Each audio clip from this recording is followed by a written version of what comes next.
ribuan masyarakat menghadiri pembukaan malam pertama Malaka Millennial Expo 2022 di Krungmani, Aceh Utara.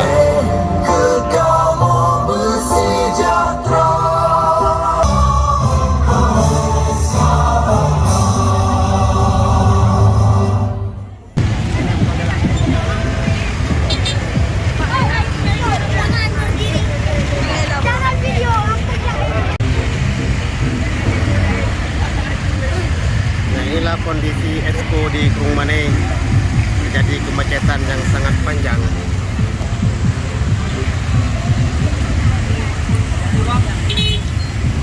Damai.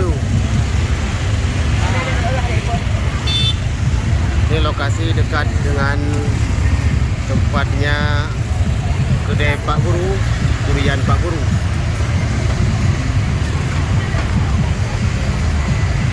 Malam minggu ternyata ramai sekali masyarakat yang berdatangan ke pembukaan Expo Malaka di Krungmani, Mane Tunong, Aceh Utara.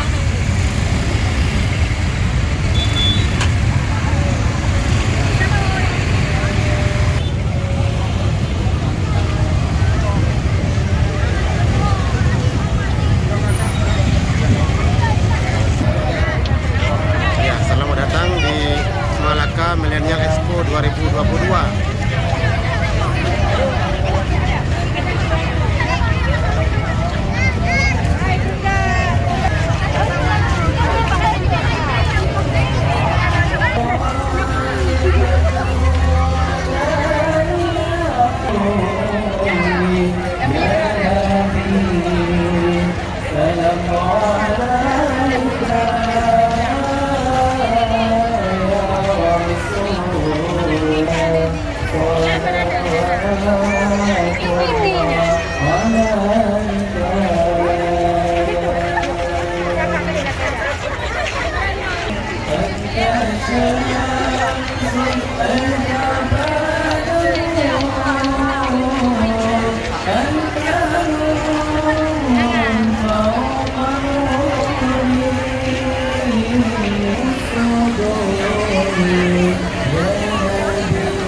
Ya Abi